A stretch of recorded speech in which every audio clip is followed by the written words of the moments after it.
Friends, आज मैं आपको कॉम्पिटिटिव एग्ज़ाम्स में आने वाले मैथ्स के प्रॉब्लम्स में एचसीएफ और एलसीएम बेस्ड प्रॉब्लम्स के बारे में बताऊंगी। मोस्टली एग्ज़ाम्स में एचसीएफ और एलसीएम वाले जो प्रॉब्लम्स है वो पूछी जाती हैं और बच्चे उनमें अक्सर कंफ्यूज हो जाते हैं, जबकि वो बहुत ही ईजीली सॉल्व हो सकती है। बस हमें एक छोटा सा फार्मूला याद रखना होता है। फार्मूला आपके सामने दिया हुआ है। HCF multiply by LCM is equal to one number into other number, मासा इंटू लासा इक्वल टू प्रथम संख्या इंटू द्वितीय संख्या।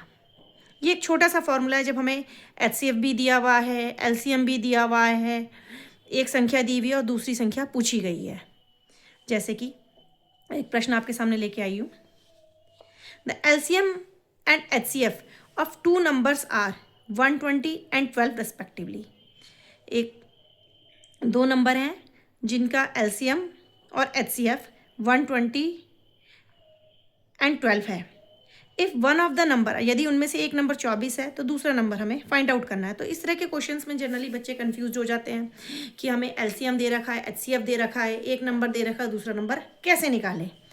क्योंकि दिए हुए नंबर के जनरली बच्चों को क्या आते हैं, एलसीएम आते हैं निकालने, एचसीएफ आते हैं। लेकिन जब एलसीएम दे रखा है, एचसीएफ दे रखा है, एक नंबर दे रखा है, दूसरा कैसे निकालें, तो उस केस में ये फॉर्मूला बहुत हेल्पफुल होगा। क्या करना है, सिंपल सा हमें ये फॉर्मूले में वैल्यूज़ रखनी है। देखिए, एचसीएफ इंटू एलसीएम।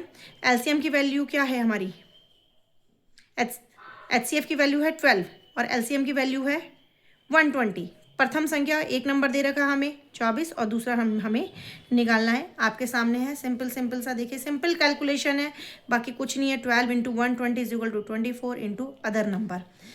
तो सिंपल सा हम कैलकुलेट करेंगे तो दूसरा नंबर हमारा आया। बहुत सिंपल कैलकुलेशन है, सिंपल सा मल्टीप्लाई और डिवाइड है, गुणा भाग है।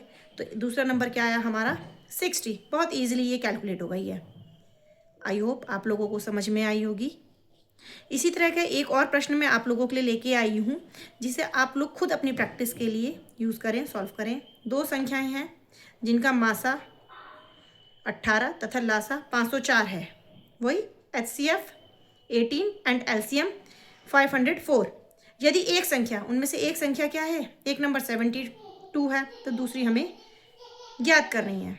उम्मीद है आप इसे करेंगे सॉल्व और कमेंट बॉक्स में इसका आंसर पोस्ट करेंगे। Thank you, bye.